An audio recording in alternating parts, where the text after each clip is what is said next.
Welcome, everyone. I'm Dr. Sally Blair, Senior Director for Fellowship Programs here at the National Endowment for Democracy. On behalf of NED's International Forum for Democratic Studies, I'm pleased to welcome you today to our presentation, Beyond Successful Elections, an Evaluation of Ghana's Shiny Democracy, featuring Reagan-Fascell Democracy Fellow, Nana Ama Agyemang Asante. We are delighted to have with us as a discussant Dave Peterson, Senior Director of the Africa Program here at NED. Funded by the U.S. Congress, the Reagan-Fascell Democracy Fellows Program hosts some of the world's most dedicated democracy activists, scholars, and journalists to conduct independent research and pursue projects here at NED. Now in our 17th year, the program has hosted more than 260 fellows from over 90 countries since its founding in 2001. Within this remarkable group, our speaker today stands out for her steadfast determination and outspoken commitment to raise the bar for democracy in Ghana. Ghana has had 7 peaceful presidential and parliamentary elections since its transition from military rule in 1992. Successive Ghanaian governments have managed to maintain a fairly stable economy with some semblance of rule of law, and the country is recognized as one of the strongest democracies in sub-Saharan Africa. Compared to the records of some of its neighbors, Ghanaian democracy is indeed a strong performer, yet key challenges remain. Endemic corruption, high unemployment, and weak social services are eroding trust in the system, leaving some to question whether democracy can deliver development and economic growth. An increasing number of citizens are beginning to view the Chinese and Rwandan models of governance in a more favorable light. Popular radio host Nana Ama Agyemang Asante will discuss how Ghana's democracy still falls short in important ways, drawing our attention to key areas of concern. Nana Ama is co-host of the City Breakfast Show, a highly popular public interest radio show broadcast daily on the Accra-based station City FM. She is also deputy online editor of City FM's news website and supervises the publication of timely stories and helps to direct national attention towards a range of social issues, including minority rights. From 2011 to 2014, she served as country coordinator for Journalists for Human Rights, a Canadian NGO promoting the coverage of human rights and governance stories across the African continent. In 2015, she was named Radio Personality of the Year by African Entertainment Network, M24, for consistently speaking truth to power. Dave Peterson is the Senior Director of the Africa Program at the Endowment. Since 1988, he has been responsible for NED's program. We just celebrated his 30th year here at NED. Many congratulations. And he has been responsible for NED's program to identify and assist hundreds of African NGOs and activists working for democracy, human rights, free press, justice, and peace. He was formerly Executive Director of Project South Africa of the A. Philip Randolph Educational Fund and a freelance journalist in Africa and Turkey. We will now turn the floor over to Nana Ama, who will speak for approximately 25 minutes, followed by Dave for 10. For those of you on Twitter, you can follow this presentation and contribute to the conversation by using the hashtag NEDEvents or by following the forum at Think Democracy and the endowment at NE Democracy. If you have not done so, please take a moment to silence your cell phones. And let me take this opportunity to thank the many staff involved with this event, most especially Research Associate Kabod Mensah, who has offered vital assistance to the fellowship project and today's presentation. Thank you, Nana Ama. Okay. So, as Sally said, my name is Nana Ama. I'm a journalist from Ghana. Let's do this. So that's me there with some of my colleagues. I do co-host a morning show in Ghana. It's one of the most listened morning shows in the country On our show, we talk about everything. If it's on the minds of Ghanaians, we're talking about it. So often, what we're talking about are issues of corruption, questioning why citizens should be paying for something as basic as a passport. Why should somebody pay a bribe to get a passport? We're talking about cost of living. We're talking about poverty levels. 24% of Ghanaians live in poverty. So we have all kinds of conversations. We talk about the vast and enormous powers of our president. He can appoint everybody from head teachers to PROs of state agencies. So we have all of these conversations.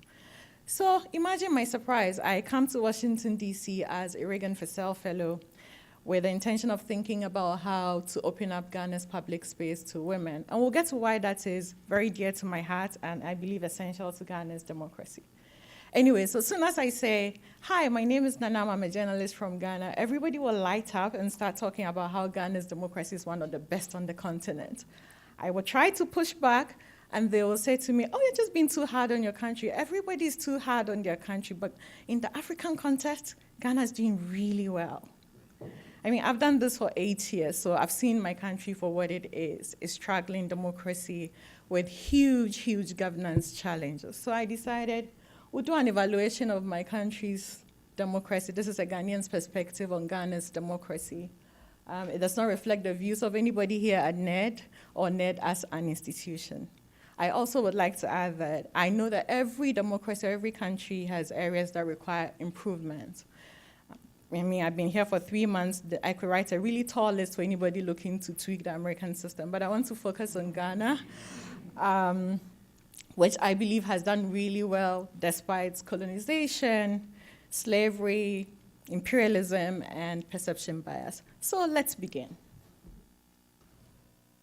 If you Google Ghana and democracy in all the international newspapers, these are the headlines you will come across.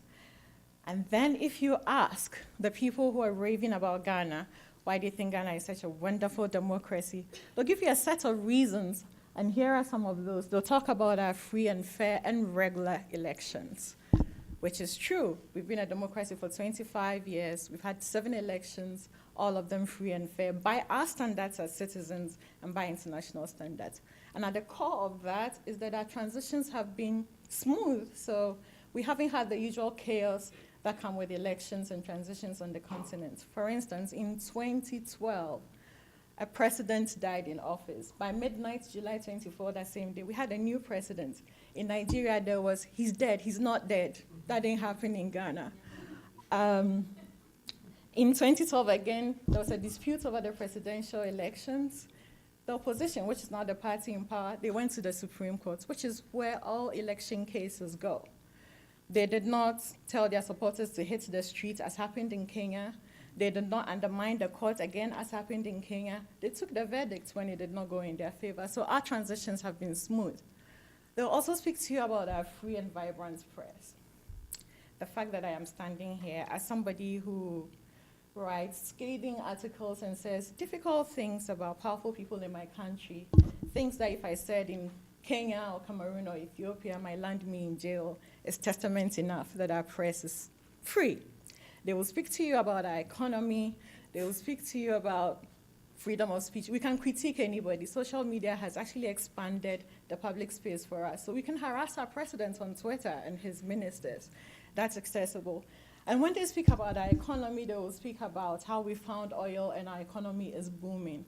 If we parachuted into Ghana right now, we'll see some of the international brands, hotels, malls.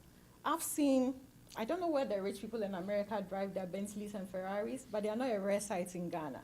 So people will look at all those things and say we're doing well. But my question is that all you need to be a sustainable democracy? Is that all is required? Freedom of speech, a free media, free and fair regular elections, is that all? Because when we're not having elections, this is how we live. High levels of corruption. So the Afrobarometer survey was just released recently, and 63% of Ghanaians want stolen monies retrieved and the people prosecuted. And the reason why we have such a high number at 63% is because we live with corruption. There's not a week in Ghana where we don't come across a scandalous story of somebody either wasting our money or actually stealing it and applying it to their personal gain. I'll tell you a story. So in 2014, we were at the World Cup. Our footballers had not been paid. Our government decided that what they would do was to airlift over $4 million. They didn't wire the money. They actually put it on a plane and flew it to Brazil. At the end of the World Cup, we discovered they had squandered more than that amount. This is what happened. They just reassigned the minister who presided over that wasteful venture and moved him to the presidency. There was investigation, there was a whole commission of inquiry, but nothing came out of it. Nobody implemented the commissions. Again, in 2015, an investigative journalist in my country went around and did an expose on judges. So a lot of our judges, about 100 of them, were caught on camera taking bribes. Some of those bribes were goods to throw cases. Again, some of the judges, though, who admitted guilt, were fired, but no prosecution, no sanctions, nothing. I don't know any country which is a democracy, which is doing as well as my country is supposed to be doing, where judges caught on camera stealing and all they get is a slap on the wrist, you lose your job, and that's the end of it. And if people can pay judges in goods to throw cases, imagine what the powerful people in my country will do, how that affects accountability.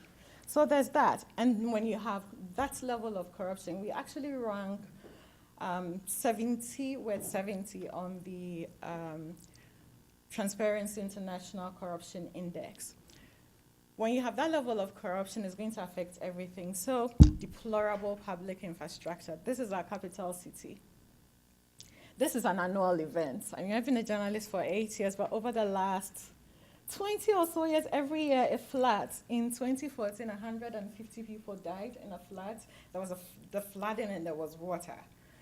Well, there was some investigation, but again, nobody was held accountable. It was alleged that a fuel station started the fire that led to these deaths, but nobody was held accountable. Not the city people, not the government, nobody. That was the end of it. 150 people died. I mean, I was here when the Amtrak train fell over. Few people died, and it was like 2,000 people had died. The outrage and the way people were scrambling to provide answers, that has not happened. And it's not just the flooding killing people. It's in 2017, in the first quarter of 2017, so over 700 people died in road accidents alone because, again, our road network is deplorable. We have dilapidated vehicles on our roads, unenforced road regulations, and so people are dying. Again, show me any country. If this happened in Denmark, for instance, would that be acceptable? Would Denmark be held up as an example of a fair and a just society? I don't know. Maybe that's not a problem enough. But when your public officials are stealing money, that means they're not going to pump it into your economy. They're buying property in Dubai. So you have high levels of unemployment. And the people who suffer most when there is that level of corruption and unemployment will be women. Again, if we parachuted into any of the cities in my country, this is who we will find. A lot of women carrying heavy things, doing undignified work to get by. There's high cost of living. I mean, we're an import-dependent economy. Our governments have not been able to wean us off, so we're able to manufacture and create the jobs that are required. I believe that economic empowerment is one of the principles of a democracy, so it's not just holding elections. Well, this is a school. You know whose children you won't find in schools like this in my country? The people we elect to run the country. Their children won't go to these schools. The people whose children you will find are the 80% who live in poverty, who are struggling to get by. And so social mobility is impossible. It's going to be really hard for these children to compete anywhere in the world. Even if they make it to America, it's going to be hard because you're in a school like this, there are no textbooks. You don't have the computers other people have. How are you going to compete? There was an early grade assessment test. 90% of primary 2 pupils who had spent say 4 years in the school system, they could not read or write. This is still happening in a democracy. Well, so I live in Accra. I live in a fairly I'm not rich, I'm a journalist, we're poorly paid. So I live in a fairly prosperous part of town. This is not how I get water, but you see those gallons, the yellow ones? We call them the Kufuor gallons. We named them after our former president. During his time, we used to struggle a lot for water, so we call those gallons Kufuor gallons. Sometimes, I live in the city of Accra, the capital city, and I carry gallons and I go in search of water. It should not be happening. And it's not just to me. There are 10 million Ghanaians who do not have access to safe drinking water. This is the norm. But if the quality of life issues are not, maybe some of you will think, but these are not democratic issues and they will not impact on democracy so much, maybe let's talk about the issues of governance. And so I really like this picture. You see this man that's our president. His name is Nana Akufo-Addo. This is him and some of his ministers and his vice presidents. Do you see there are no women there? I can show you hundreds of pictures of him and people, and maybe every 50 will find him with 2 women. This is basically how the government is. He has 110 ministers, only 39 are women. We have a 275-member parliament, only 30 are women. And we have 14 Supreme Court judges, only 3 are women. I could go through. And it's the reason why I applied for this fellowship, and I came to think about ways in which the public space could be open to women. This is basically a democracy without women, even though we account for 51% of the population, but we're not in the spaces where decisions are being made. For me, is that even a democracy if young people are not at the table, if the people who form more than half of the population are also not in the rooms where decisions are being made? And is it a democracy if it is a bunch of men at the top who are doing trade-offs and rewarding themselves in jobs and patronage? So there's that. So our president, again, this man, as soon as you become president in Ghana, you become king. The constitution grants them enormous powers. I said in the beginning that he can appoint head teachers and appoint PROs. And this is actually happening. I'm not telling fibs here. He appointed a PRO to the Ghana Gas Company. Our president had that time and that space. He appoints over 6,000 people. What that happens is every institution is captured. Your institutions of accountability in this case will also be captured and politicized. And when he's appointing all of these people, that means that the people who have been appointed are accountable to him, not to us. So whereas people in America will look at the person in the flag, our presidential palace is called the Flagstaff House, with the person in the White House and say, okay, I disagree with him, but I'm able to hold the people at a local level accountable. I'm unable to do that because our president appoints over 230 people as mayors. These are the people who manage our cities, and all the decisions are centralized and made at the presidency, and then they are told to go and implement. So I cannot go and hold my local officer accountable for anything. I didn't elect him. He's not accountable to me. In fact, he's not going to take any decision that works in my favor. The decisions have already been taken at the presidency. And by the way, on the Afrobarometer survey, 27% of Ghanaians believe the presidency is corrupt. Do you know who's at the presidency? Our president and his men. And when you are appointing everybody, he appoints the police chief. So I'll tell you a story. A musician who's close to the MPP, which is the party in power, alleged that a deputy chief of staff was selling access, 2 of them. The presidency then wrote to the police chief who was appointed by the president to investigate these allegations. Now, if you are the police chief or a deputy police chief, and you were told to investigate these people by the man who appointed you to your job, will you indict any of those people? Yeah, so nobody was indicted. At the end of the day, they were all declared innocent. This happens. Also, we have really weak institutions of accountability. We do say that for democracies to work, you need strong and impartial institutions. Well, so we have our judiciary, they are not well funded. We have the auditor and accountants general, also not well funded, politicized, and not well resourced. And I believe it's strategic, because why fund and depoliticize these institutions so that somebody will come and actually do the work to keep you accountable? So there's that. And then there's the culture of impunity. only poor people are held accountable in Ghana. Let somebody steal a goat, they're going to go to jail for 10 years. But let somebody be given 51 million cedis as judgment debt illegally, and they can live for 8 years and live large in Ghana and nothing will happen to them. Well, so I know everybody's raving about Ghana's democracy being one of the best, but we live there. And we've been talking, we have all kinds of conversations. On my show, we've had conversations about other models of governments because for us, democracy is not delivering the developments that is required to come with it. So young people, sometimes on social media and in certain spaces, are looking at other forms of government, and which ones? Rwanda and China. They look at China and they think, well, what is the point of going to queue to elect somebody who will come into office and become immediately rich? And at the end of the day, we're still driving on these really bad roads, no transportation system, a huge housing deficit. So they're having these conversations looking at Rwanda and China. What that means is that if somebody is able to tap into these sentiments, and this has happened before, and comes and says, well, I'm suspending the constitution, some young Ghanaians will say, as they did in 1981, Junior Jesus, do something before you die. That's going to happen. The person is going to have support because for them, they've seen democracy over 25 years and their lives haven't changed. So we're having these conversations.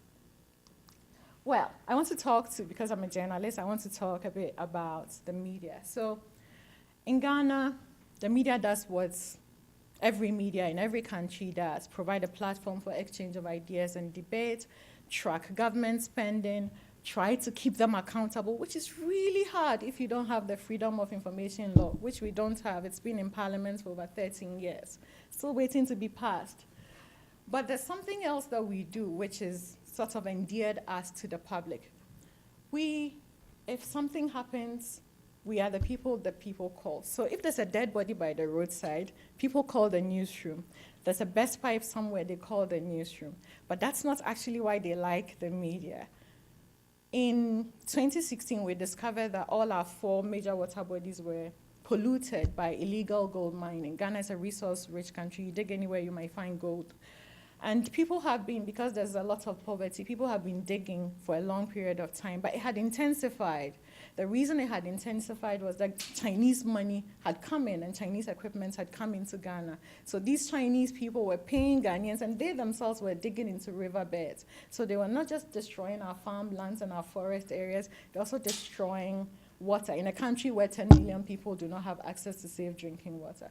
So after countless reports, media houses actually, who usually compete, formed a coalition and actually campaigned. And when I talk campaign, it's not like we did reports and did features and documentaries and dropped it.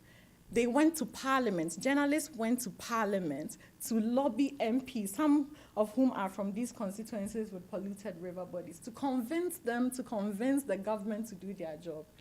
Please tell me, do you know any country where this happens, where journalists are also advocacy groups? I don't know any country. I mean, I've been reading. I know that people do their work here, but to actively lobby the government to do its work. But this is what happened. And then when this happened. The Chinese ambassador in Ghana got truly outraged, issued a statement accusing the media of defaming the Chinese premier in China and calling on our government to warn the media and call us to order. Thankfully, that did not happen. And because this did not happen, but in an end, we were able to extract a 6-month ban on the illegal mining, small-scale mining. It's a feather in our cap. So we are the trusted party. When you have all the accountability institutions broken down to the levels that they are, it is the media that people turn to. And so we are like, but we are also not without flaws. So 80% of the people who own media houses in Ghana are connected to the 2 dominant parties. You know what that means? Depending on who is in power, narratives change. That means that how people demand and journalists in certain media houses frame stories will also change. That dictates what stories get told, what gets exposed. That's not good for a democratic environment.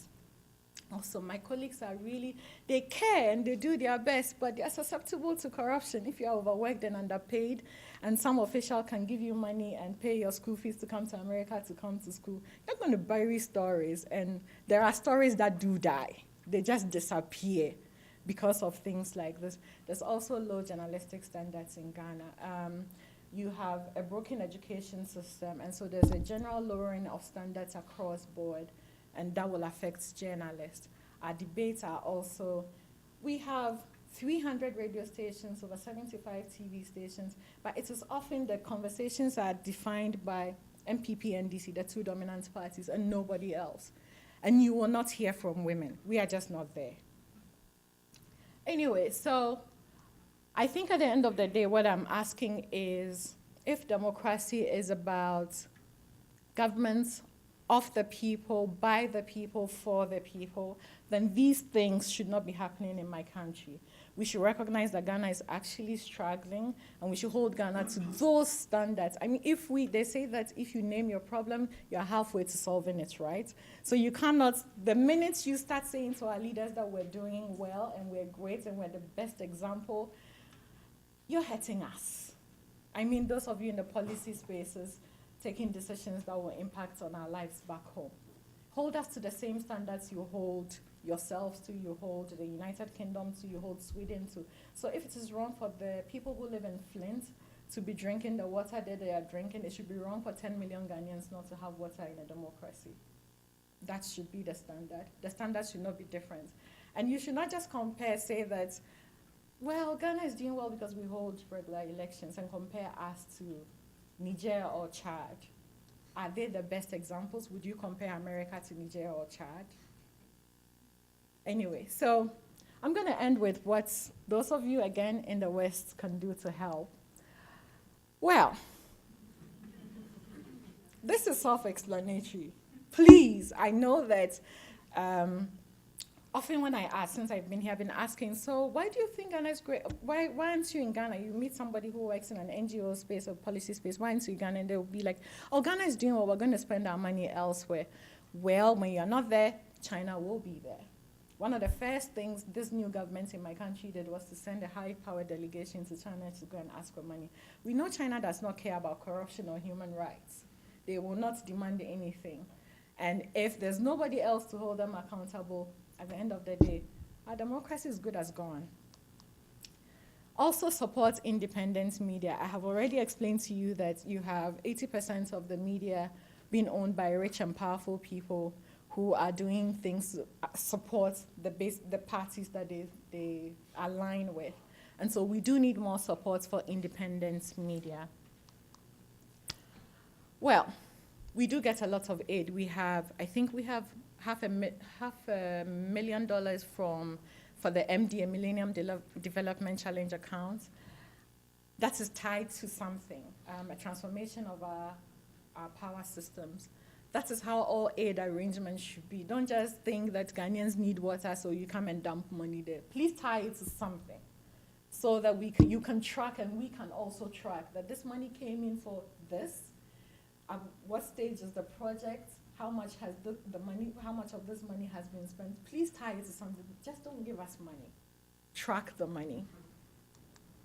Also supports civil society. There's a civil society group in my country called Odiko. So our parliament is opaque. They don't, unless you go there and ask for the Hansard, you don't get anything. So this group, what they're doing is trying to open parliament and tracking performance of MPs and doing really good work. I believe that support for such agencies like that will help promote our democracy.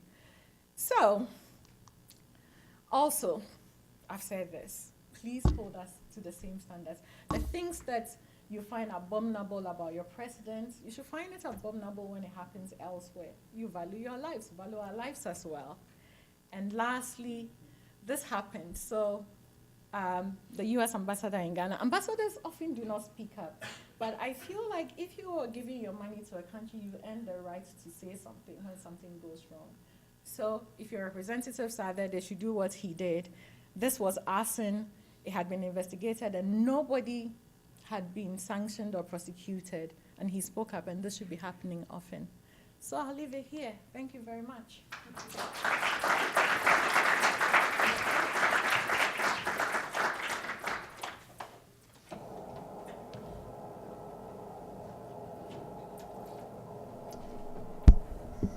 Well, Nana Ama, you've told it like it is.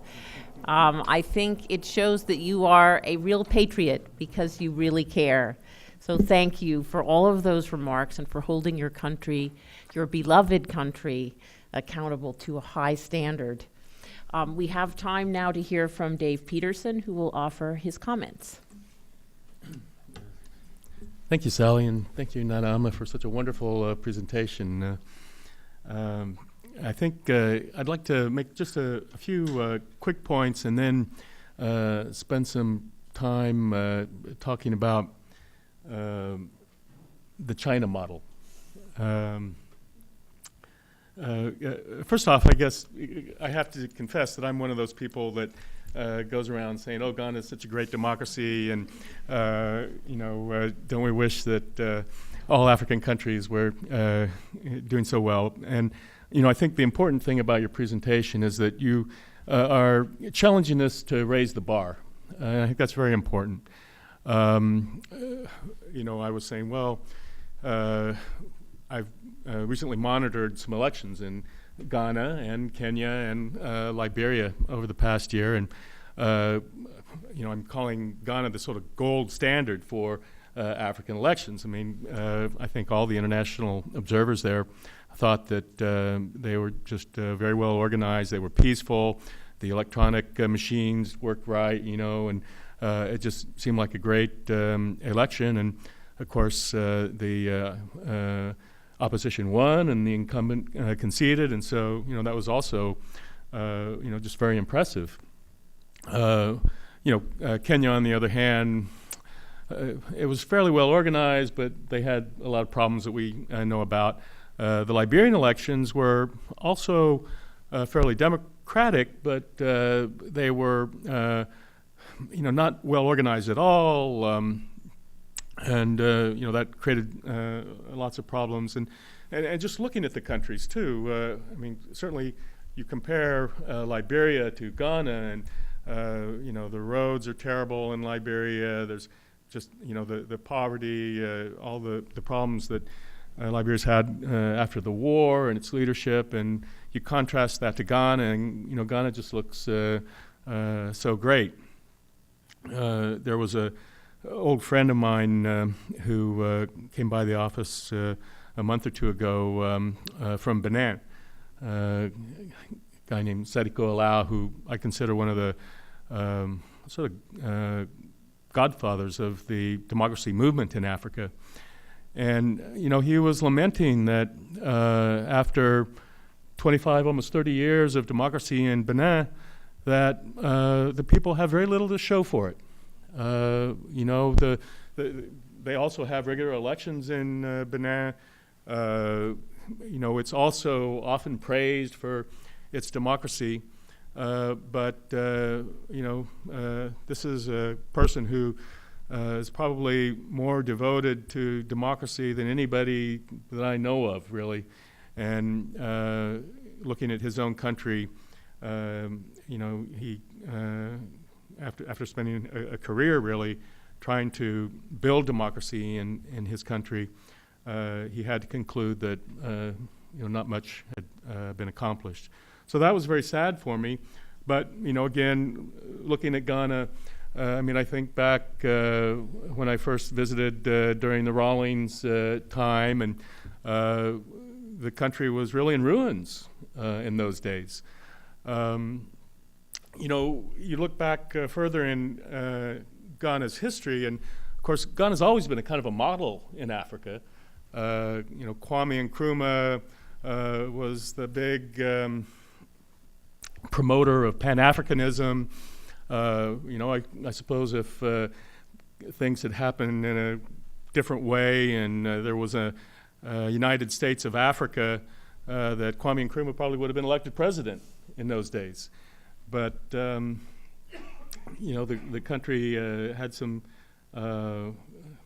very bad experiences, and eventually, though, it did kind of make that transition to multi-party democracy, and I still insist that there's been enormous progress in Ghana, and Ghana has a lot to be proud of. And I don't think Nana Ama was, suggesting otherwise. But there's still a big agenda that remains, and like she was saying, I think across Africa, not just Ghana, but across Africa, and I suppose this applies for anywhere in the world, we need to raise the standard for democracy. And try to uphold that. I think what she was saying about corruption and the press is also worth just sort of underlining. I dug out some of those Afrobarometer polls, and it is very clear that just some of the figures. I see we've got Franklin Oduru here too from Afrobarometer. So he's the person, one of them anyway, that's behind the massive good research work that Afrobarometer does. But it was showing that the most corrupt public officials, according to Ghanaian popular opinion, are the police. 92% are considered of Ghanaians consider the police to be corrupt. Judges, 88% consider judges to be corrupt. The national government officials, 86%. Members of parliament, 85%. So it goes down. When you get into the sort of private sector, it's not quite as bad, but there's still a perception of a lot of corruption there. 80% of traditional leaders are considered corrupt. 80% of the population consider traditional leaders to be corrupt. Let me phrase that correctly. In terms of the private media, 77% of the population considered the private media to be corrupt. So that's not, doing so well. But then for NGOs, 68% of the population consider the NGOs to be corrupt. So it's a big problem, and the press, I think, does fare better than some other institutions. But I think it speaks to the heart of this problem of democracy delivering. And we had a meeting here last week, and I had to speak up because people were talking about Africa and the need for democracy to deliver.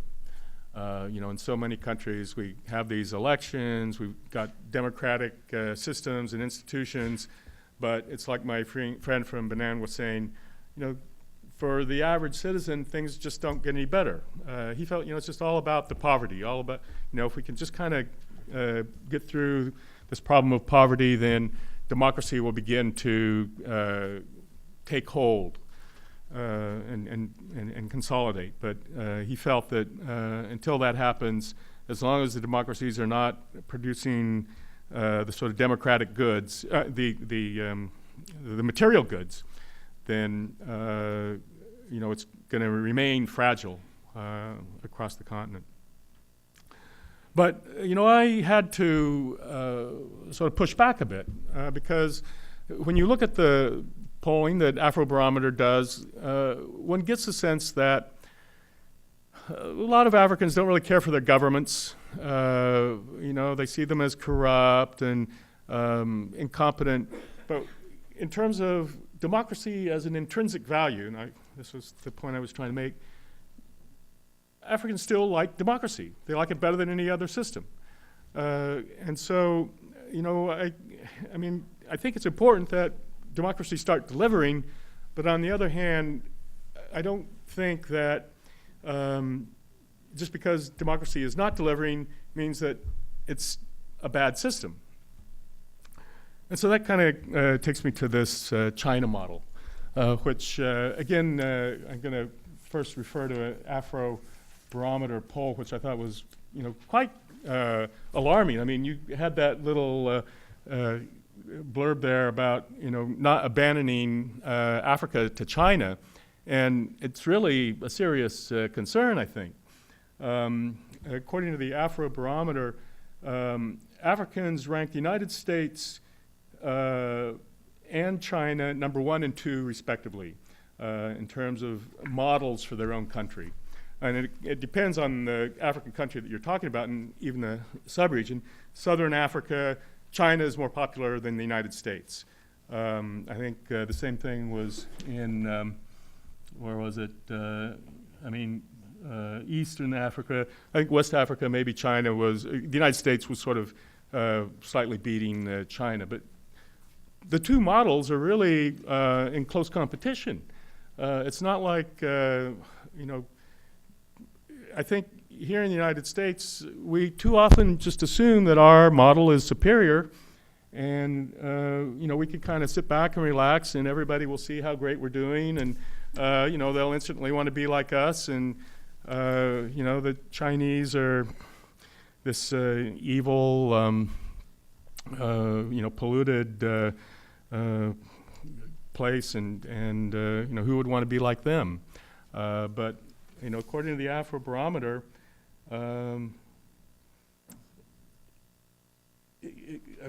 there are a lot of interesting comments here, one of which is that the social and political aspects of China are not something that Africans take seriously. But the sort of economic benefits that they provide to African countries is something that's greatly appreciated. So, I think we need to start taking this challenge seriously. I had to puzzle a little bit about exactly what the China model is. Why has it been successful, and what is exactly the idea? And so I had an intern actually look some things up for me, and there was a debate that one of our board members, Francis Fukuyama, had with this guy, Weiwei Zhang, who I was talking to him last week, Francis, and he said, he's a shill for the Chinese. But anyway, I think it's interesting what Weiwei Zhang has to say in terms of the Chinese model. And I also think it's important to remember that he was saying this is an article about 10 years old, and so it was during Deng Xiaoping's rule, and the new powers in China may take a little bit different approach. But in terms of the China model, first off, he says people matter. So that as far as the Chinese are concerned, they're concerned about the needs of the average person, and they want to deliver tangible benefits. So that was one thing. The second thing is constant experimentation. It's all sort of, they do trial and error at a small scale, and then work their way up, to a bigger application. They're interested in gradual reform, not shock therapy. They're interested in selective learning. If something in the neoliberal American model works, then they're happy to adopt that. Including a market, entrepreneurship, globalization, international trade. That's all part of the China model, they say. Correct sequencing and priorities. Do the easy things first and then move on to the more difficult. And then finally, he talks about the developmental state, which is where I begin to have some questions. But the whole idea is that the state is going to shape a national consensus on what's needed in terms of modernization and development, maintaining political and economic stability. So this is the China model. I should add, he says the American model is largely ideology-driven, with a focus on mass democratization.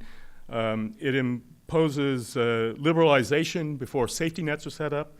It puts up privatization before there's regulation, and democratization before a culture of tolerance and rule of law. So this is his critique of the American model. and he's already. I've already explained to you what he sees as being the China model, and so, I think, well, what is there about the China model that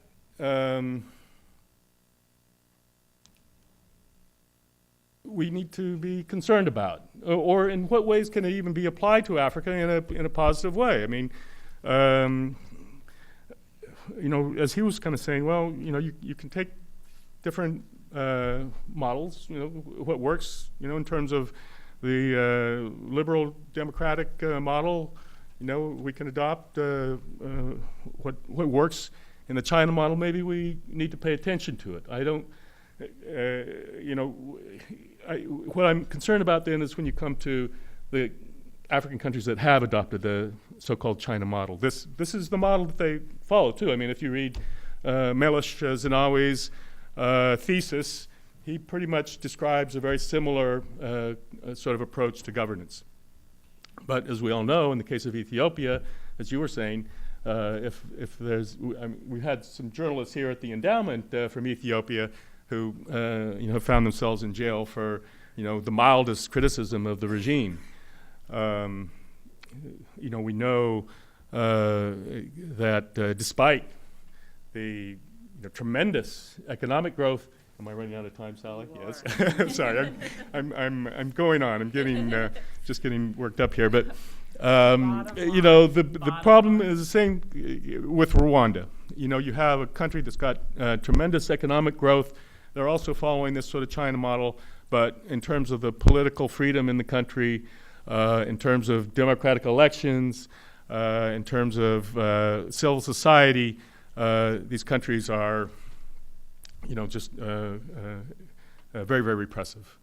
And so I think what I would like to suggest is that there's some aspects of this China model that we need to take seriously. It's competing with us in Africa, around the world.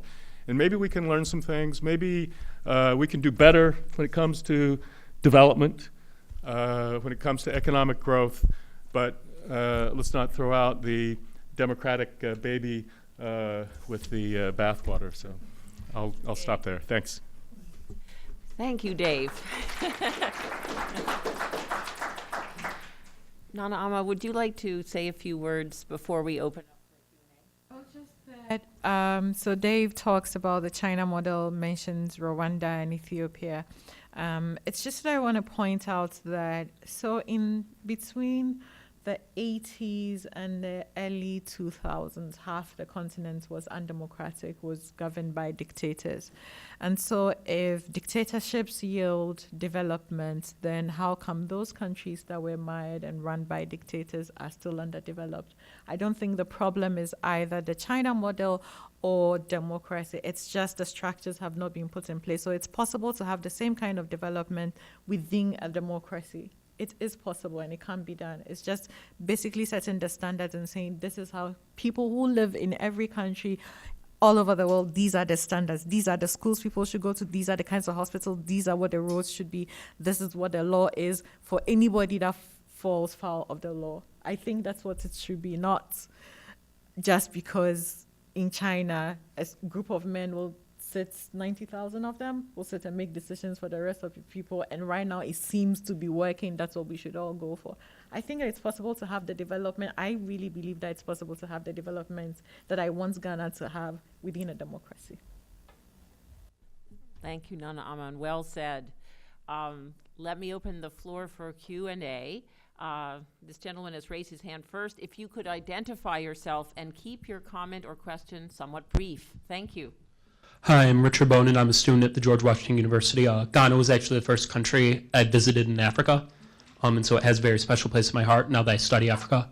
I'm curious if you could comment on two things. First, the new president. I've noticed from a lot of my Ghanaian peers that they seem to like him very much. From some speeches and whatnot that I've heard of him, I had a different perception. I said that to them and they seemed outraged. So I'm curious if you could talk about how you see it and why the young generation of Ghanaians seem to like him so much. And second, I've also heard it mentioned, I don't care if political dissidents are thrown in jail. there's economic growth in reference to Rwanda and Ethiopia from youth around the continent. So I'm curious if you could comment on why it is important to have both economic growth and political participation, and why they should strive for both, not just one. Thank you. Well, about our new president. So over the last 8 years, our former president, who I mentioned that a president died in office, so his vice president then became the president of the country. And during that period, economy tumbled, corruption soared, and we lived day to day outraged. So that resentment meant we worked extra hard to kick them out. Generally, every time there's an election and a new government comes into power, feelings and tensions are down. And I feel like we're still in the honeymoon phase. Nana has been saying things that young Ghanaians expect their president to say, and so they find him inspiring and encouraging. But over the period, some of them have, they find some of his fault and they talk about it. So it's not like they completely adore him and do not hold him accountable. It's just that we come from a really bad place and anybody is better than the other choice. That's that. Also, I will leave this to people studying politics. I just really believe, coming from the traditions that we come from, so even in traditional African spaces, democracy was applied. Although we had chiefs, consensus was sought. It wasn't, somebody didn't just get up and govern in those spaces. I think that at our core, we're democratic people, and it's possible. We've built empires running those systems. I do not see how it is impossible to replicate that now. I also do not want political dissidents to be thrown in jail, because then again, we saw that happen between 1981 and 1992 in Ghana. A lot of innocent people were disappeared and businesses were collapsed. And actually, we're still suffering from that. That culture of silence is affecting the way our democracy works. The way the abuse affected the business community is also affecting our economy. So I really believe that we should work within the frame of law and order, where everybody has a say, and politicians will have a stronger skin to, take critique. Any comments on youth in Africa? Yeah, thank you. Just very quickly, and also another Afrobarometer finding was that the current government is perceived to be doing more to fight corruption than the previous government. So they're being given a little bit of credit at this stage. So that might be some reason for its relative popularity. A special prosecutor last week, which is new. We haven't had anybody to pursue corruption cases. It's not that we haven't had the laws, but all our agencies have been politicized, and so they appointed somebody everybody in Ghana adores as a special prosecutor. Of course, the president is going to look good. So we hope that trend continues. Yeah. But, I think just quickly in terms of this problem of young people, feeling that maybe economic growth is worth the, sacrificing democracy for. And it's a concern across Africa. I think I've been astonished at the low rates of participation of young people in elections. I think Cote d'Ivoire, it was like 10 or 15% of the youth are actually registered to vote. That's all. In Zimbabwe, we think of Zimbabwe as being a very highly politicized situation, but in the last elections, I think it was less than 10% of the youth actually turned out to vote. I think, in some countries, it's not so bad. You do have significant youth participation.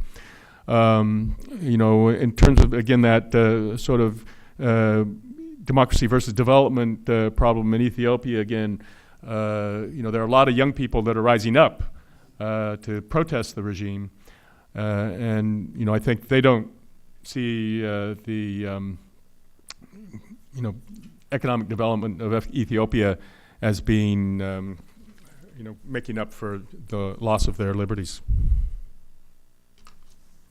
Thank you. Right there in the back there. Yes, sir. Hi, thank you so much. My name is Stephen Rogers, and I'm a lecturer at the University of Cape Town in South Africa. Fantastic presentation. You know, I also come from Africa, Sierra Leone, so pretty much we're in the same neighborhood. So as you describe those things, they're very much, I thought you were actually describing Sierra Leone. So we have a lot in common. I think your question after, you know, after such a wonderful presentation, which he summarizes well, was now that we have democracy, so what? Now that we have good elections every year, so what? What's the next? Is it an end in itself, or should we be looking, should it be a means to an end?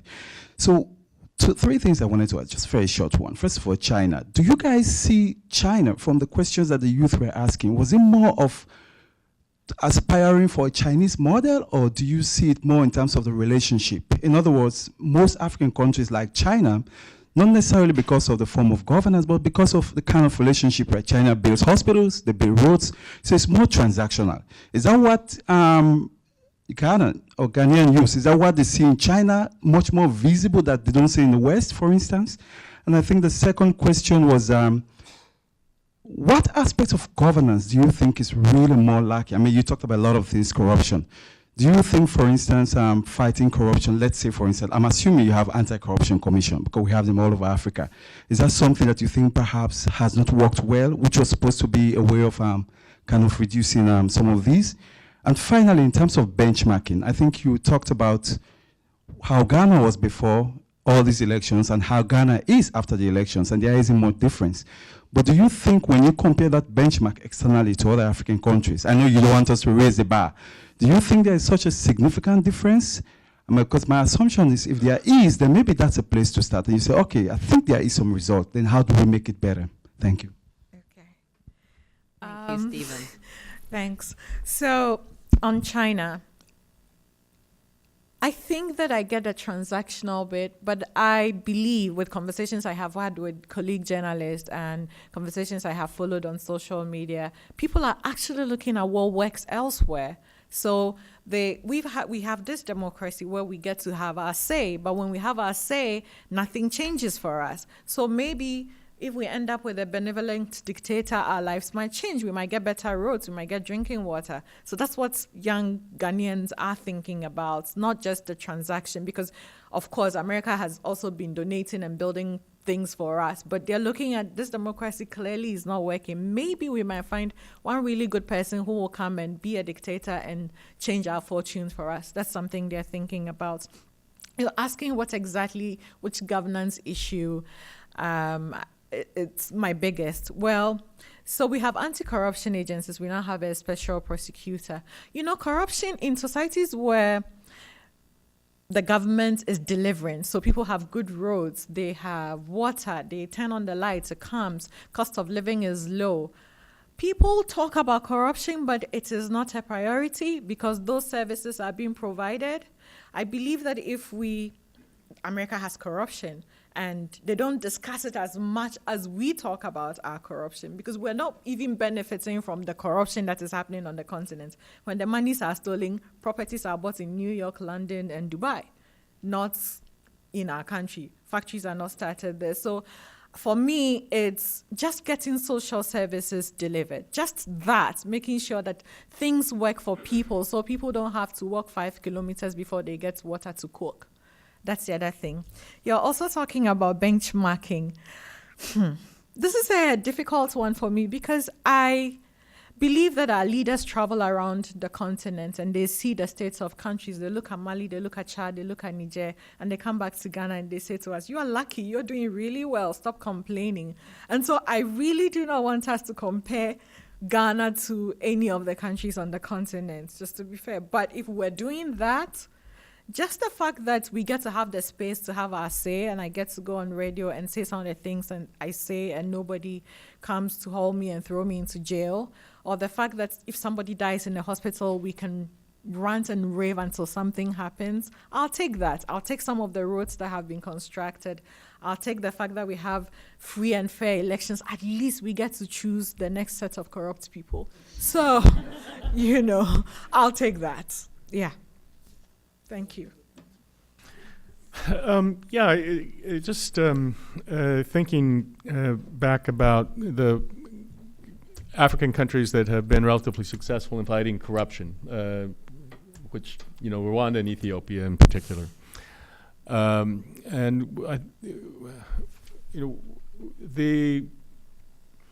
don't know that it's completely unique thing about those two countries, but one thing that does differentiate them from many other African countries, I think, is the fact that they both went through a terrible war, and there was a complete regime change.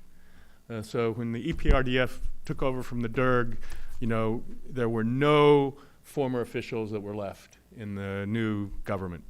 When the RPF took over in Rwanda, the Habyarimana regime and the Génocidaire regime was totally wiped out. They were expelled in the DRC, and most of them died there.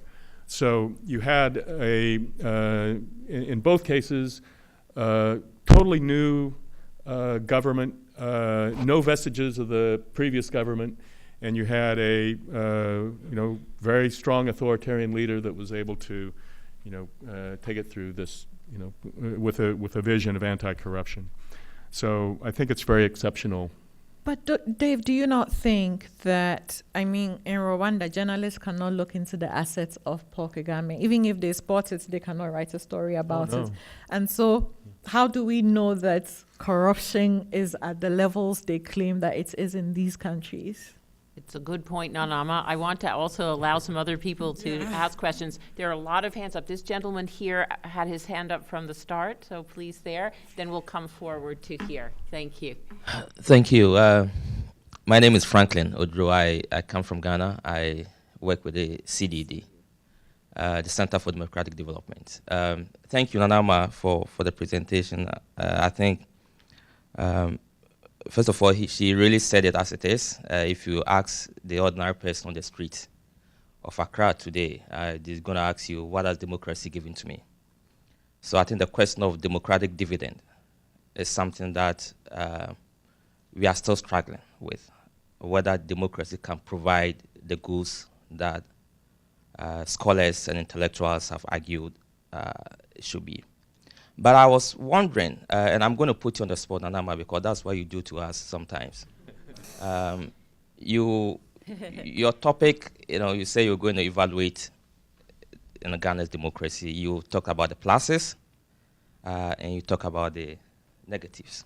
So if I were to ask you, how would you score Ghana's democracy today? What would your response be? And a quick second is, some have described Ghana's system as the voice without accountability, right? And it's essentially the point you made about free press. You can speak your mind.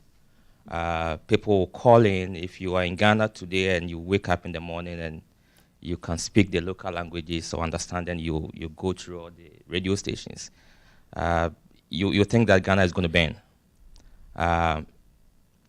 So my question is, why is it that with all these privileges that we have, the voice that we have not been able to respond to the issues that you talked about, corruption and all of those things that you sort of highlight? Why? What should we do differently? And I would want to you to move beyond what can the West do and address what can Ghanaians do to address that. Very good, Nana. Thank you, Franklin. Score Ghana's democracy. That's a really hard one. That's a really, really hard one. So if we're just looking at just the indicators of having elections and having a free press and having freedom of speech and those institutions like accountability, I'll give it, say, a 4/10. There's a great room for improvements. What can Ghanaians do? So, that, as I often say back home, that we have a big responsibility. I think our problem is, in most societies, people who do well are the people who hold their governments accountable and who demand that government does more for the other people who are underprivileged. Our middle class is detached. So move into a gated community, send your child to a private international school, leave the public schools for the poor people. If the people with the power, because the people with the power are the middle class people, if they are not going to advocate and lobby for the government to work, we're not going to move anywhere. What will probably happen at some point in time is poor people will eventually eat the rich, because they'll become frustrated and get to the point where, well, what do they have to lose? You are the ones, the people in the middle class, the educated, the elite, you are the ones with so much to lose.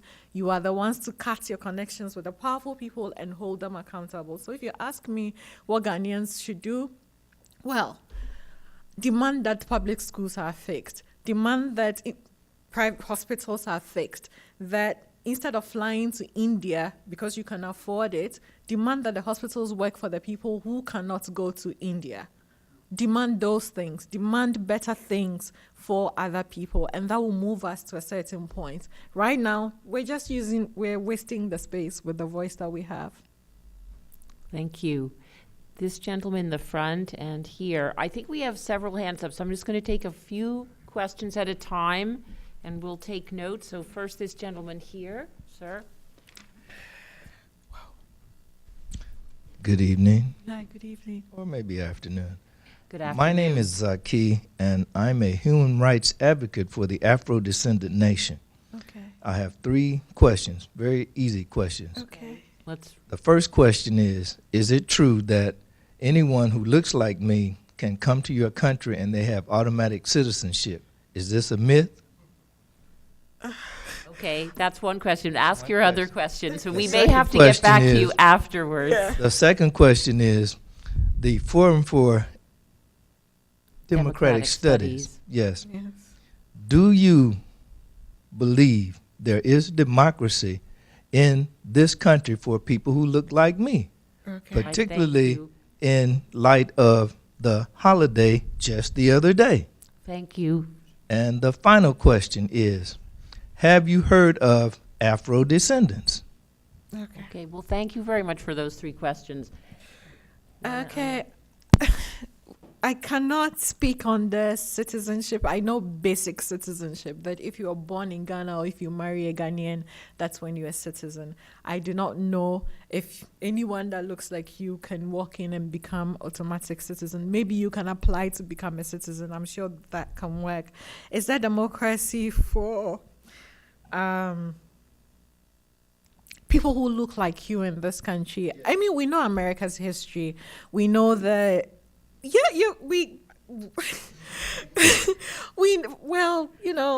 slavery, colonization, all of those things. So, of course, there will be challenges for Black people in this country, but it's not my place. I haven't lived here that long to have such a firm perspective and to speak about democracy for Black people as a collective. I can say that your democracy is imperfect. It's not what Hollywood says it is. I mean, from what I saw. And then your last question, I haven't heard about your group. I will Google it at the end of this. Well, thank you very much. I would like to ask this, sir. No, we must move on to others here. You gave him a minute. Give me this last question. The China model. Is China in the same tune or effect trying to recolonize Africa as the Europeans did? I think, because I just left. Well, 10 thank years you. in the Thank you PR. for your I got question. offended with your comment. Okay. I'm not even Chinese. All right. I'm going to ask for this gentleman behind to ask his question now. Just had to get that out. All right. Thank you, sir. Good afternoon. My name is Kwabena Yanka. I was actually born in Kumasi. Left Ghana in '83, so I lived there during Oh, Rollins' I coup. see. Just brief 2-part question. One, since the time of Rollins, could you rank the presidents of Ghana as far as how much development each has brought to the country? And 2, do you see an appreciable difference between NPP and NDC as far as their approach to tackling corruption? Thank you. Okay, while Nana Ama considers her rankings, maybe we'll see there's a gentleman there with his hand up, and we'll take a few more questions. Hello. My name is Raphael Mimoun. I work for an organization called Build a Movement. We work with civil society activists and human rights defenders. There's been a wave of citizen movements in sub-Saharan Africa over the past 10 years. Burkina Faso, Senegal, Zimbabwe, and the DRC right now. What is the status of that in Ghana? You pointed one specific issue, that of corruption. It seems like a citizen movement targeting that issue could make a difference as well. So I'm wondering what's the state of civil society in general and citizen movement in Ghana. Okay, why don't we hold it there and give Nana Ama a chance to... So, Mr. Yanka, I cannot rank. I'll be in such trouble if I do rank the president. I could not. Maybe afterwards you can have a conversation. Yeah, afterwards. Levels of governance. I'm really hard on my country, and I talk about the bars being raised and everything, but I'm appreciative of where we have come from. And so I do recognize, as Dave said, that what existed in the 80s is not what exists now. There's been improvements. I just believe that more could have been done. And so this is where we are at. This is not the Ghana of the 1990s even. Things have changed. It's just that things have changed for a certain group of people, and I want more people to benefit. And then the status of citizen movements in... I was talking about our middle class being detached. When poor people protest, often people protest because they have been squeezed from the space. When poor people protest, they are criminalized and harassed, and so there isn't a lot of that. And you have a middle class that is essentially living in Ghana but not in Ghana. So there was a one-off protest where middle-class Ghanaians and other Ghanaians banded together. The cedi was depreciating to the point that everybody was feeling the pinch. That's when they banded together and held a protest. This was in 2014, I believe. Since then, there hasn't been anything like that. They are back to their comfortable lives. And until something happens, I think we need a jolt. We are still not there yet to have a movement like the Burkinabés had. Thank you. There was a gentleman there, please, and then Xerxes at the back. Thank you. My name is Emmanuel Lamte. I'm also from Ghana. Nana Ama, I want to go back to the point you made about the middle class, because I think that there's a trend here, and I kind of agree with that trend. Talk about the middle class. You talked about them being advocates. I think that the importance of middle class playing a more active role in politics in Ghana, and how you see the potential for that to be that game changer, right? Because clearly the poor are the ones who are suffering on the streets, but until the people who actually hold the power to the powerful, that's the middle class, are either involved in the game or have a sort of skin in the game, will that ever change? And is that possibly the game changer for Ghana? Wow, you actually answered the question though, Emmanuel. I think that's what it is. We have sort of left the space to a specific group of people. So MPP left office, a certain group of people left. And then NDC came in with the same people I saw in the 90s when I was growing up. Those were the same people that were in power. Now they are gone. The people that were in power in 2000 are the same people. It's not the Ghanaian middle class. The Ghanaian middle class is just not there. And until they if they do get involved, that will change. Because these are people who live with us, people we know that we can hold accountable. So if they do get involved, that will change the conversation and change the way things are done. There is a person that has had her hand up and I apparently have overlooked. Please. Thank you. So my question for you, Nana Ama, is... name. I'm sorry. My name's Sawaku Four. Okay. So I was just wondering, how much faith do you have in the youth in Ghana with respect to their attitude towards corruption? And if you think that'll translate into a brighter future for Ghana? And I also wanted to know how Ghanaian Americans like myself can effectively help Ghanaians in Ghana above and beyond just sending remittances home. Okay. Do I have faith in Ghanaian young people? Sometimes. Sometimes I do. Sometimes I follow certain conversations. Sometimes when we open the phone lines, people call and you hear the questions they ask, the comments they make, and you realize they're as frustrated as I am, they're as angry at the state of the nation, and they really wish for more. So I do have faith in young people. I should also say that people set certain examples for younger people, and so if you constantly have people who are enriching themselves, then young people are also going to look out for themselves. That's a problem we need to tackle.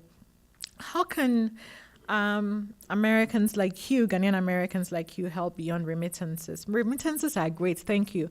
You're going to get a chance to vote soon, which means you get to have a say. When that happens, please take the opportunity and participate and take it from there.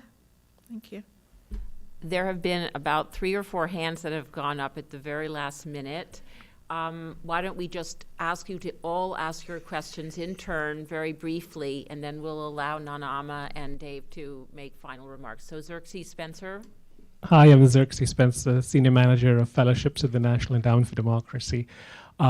First of all, I wanted to extend the metaphor implicit in the title of your talk to say that you, Nana Ama, are a shining example of a journalist committed to shedding light on the true state of democracy in Ghana for all its successes and its drawbacks. You've done a wonderful job in showcasing your country. I wanted to ask you, we know that you're regrettably a minority in terms of your gender and your profession, as you've pointed out. Are you also a minority in terms of calling attention to the failings, the drawbacks of Ghanaian democracy? Or are there others within the journalist sector, within civil society, who are equally open-eyed about the varying dimensions of Ghanaian democracy?